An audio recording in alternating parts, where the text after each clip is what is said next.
পক্ষ থেকে সকলকে স্বাগত জানাই।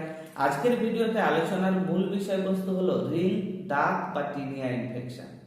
তো বন্ধুরা, যেহেতু আজকের এই ভিডিওতে এই রিং বা দাগ বা টিনিয়া ইনফেকশন নিয়ে আলোচনা করব, সেহেতু এই ভিডিওটি না টেনে অবশ্যই পুরো ভিডিওটি দেখবেন। তো বন্ধুরা, এই দাগ বা রিং বা এই টিনিয়া ইনফেকশন একটি ফাঙ্গাল ইনফেকশন। যেহেতু এটি একটি ফাঙ্গাল ইনফেকশন, সেহেতু এই দাঁত হলে শরীরে প্রচুর চুলকানা অনুভব হয়। আর এই দাঁত হলে চুলকানা অনুভব হওয়ার কারণ হলো আমাদের এলার্জি লেভেল হাই থাকে। আর এই এলার্জি লেভেল হাই থাকার কারণে আমাদের শরীরে প্রচুর চুলকানা অনুভব হয়। এবং শুধুমাত্র যে এই শাকসবজি খাবারের থেকে আমাদের এলার্জি হয় তেমন কিন্তু নয়, এলার্জি অনেকগুলি কারণেই হতে পারে। আর এই এলার্জি লেভেল হাই থাকলে সেক্ষেত্রে অবশ্যই চুলকানা অনুভব হবে। আর এই চুলকানা অনুভব হলে সেক্ষেত্রে এই দাঁত বা টিনিয়া ইনফেকশন হলে অবশ্যই এলার্জি টেস্ট করানোটা খুবই জরুরি। এবং এলার্জি টেস্ট করানোর পরে আপনার যে যে খাবারের থেকে এলার্জি সেই খাবার থেকে আপনার এড়িয়ে যাওয়াই ভালো। তো বন্ধুরা, আজকের এই ভিডিওতে এই দাঁত বা টিনিয়া ইনফেকশন নিয়ে আমি একটি ছোট্ট ট্রিটমেন্ট বলবো। সেই ট্রিটমেন্টটা আপনারা নিয়ে যাবেন। যারা অনেক কিছু ট্রাই করেছেন, অনেক ট্রিটমেন্ট নিয়েছেন, কমছে না, তাদের জন্য আজকের এই ভিডিওতে আমি একটি ছোট্ট ট্রিটমেন্ট বলবো। সেই ট্রিটমেন্টটা আপনারা নিয়ে যাবেন, নিয়ে গেলে দেখবেন আপনাদের এই দাঁত বা টিনিয়া ইনফেকশন থেকে আপনারা পুরোপুরি সুস্থ হয়ে যাবেন। তো বন্ধুরা, এই শীতের টাইমে আমাদের দাঁত হলে সেক্ষেত্রে আরো বেশি চুলকানো অনুভব হয়। তার কারণ শীতের টাইমে আমাদের স্কিন ড্রাই হয়ে যায়। আর এই স্কিন ড্রাই হওয়ার কারণে আমাদের স্কিনে একটা টান চলে আসে। আর এই টান চলে আসার কারণে আরো বেশি চুলকানো অনুভব হবে। এবং প্রথম দাগ হওয়ার সময় যেটা হয়, সেটা ছোট্ট একটি ঘামাচি টাইপের, 2-4টে ঘামাচি টাইপের একটা লালচে রেয়াজ টাইপের বের হয়। সেটাকে নখ দিয়ে চুলকাতে চুলকাতে সেখান দিয়ে হালকা একটু জল রস বেরোতে দেখা যায়। সেই জল রস বেরোনোর পরে সেখানে 2-4 দিন চুলকাতে চুলকাতে রিং শেপ বা কয়েন শেপ আকার ধারণ করে নিল।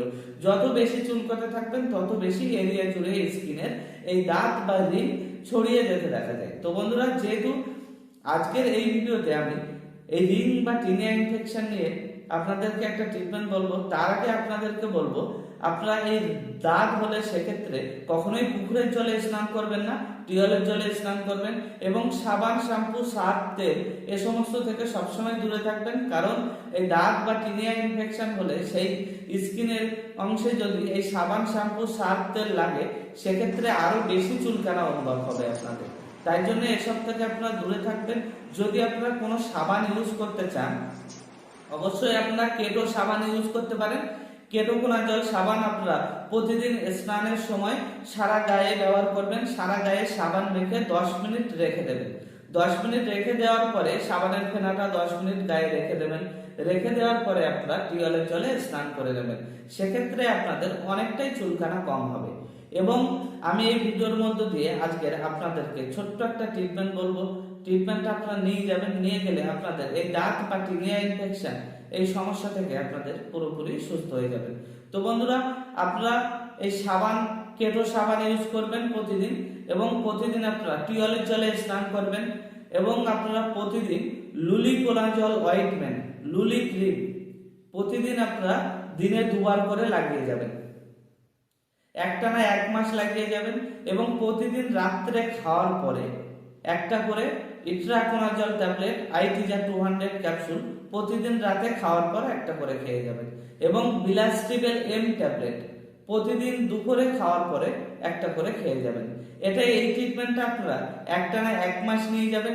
1 মাস নিয়ে গেলে দেখবেন আপনাদের এই টিনিয়া ইনফেকশন বা দাঁত যে সমস্যায় আপনারা ভুগছিলেন, সেটা থেকে আপনারা পুরোপুরি সুস্থ হয়ে গেছেন।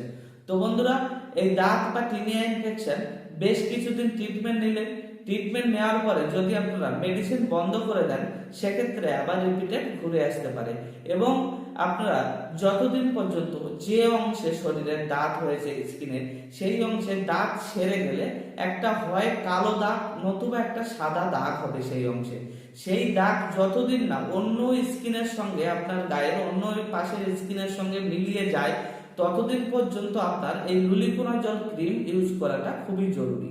কারণ ওই দাগটা থেকে গেলে সেখান থেকে আপনাদের আবার চুলকাতে চুলকাতে কিছুদিন বাদে এই দাঁত বা টিনিয়া ইনফেকশন আবার রিপিটেড কেটে উঠতে দেখা যায়। তাই জন্য অবশ্যই আপনারা ওই দাগ হলে সেক্ষেত্রে যে দাগটা হবে সেই দাগ যতদিন না মিলিয়ে যায় ততদিন আপনাদের এই লুলিকোনাজল ক্রিম লাগিয়ে যাওয়াটা খুব জরুরি। তো বন্ধুরা, এই ভিডিওটি যদি ভালো লেগে থাকে অবশ্যই লাইক কমেন্ট শেয়ার করবেন, এবং এই ভিডিওটি দেখে আপনারা যদি একটু উপকৃত হয়ে থাকেন অবশ্যই কমেন্ট বক্সে কমেন্ট করে জানাবেন, এবং চ্যানেলটি সাবস্ক্রাইব করে অবশ্যই পাশে থাকবেন।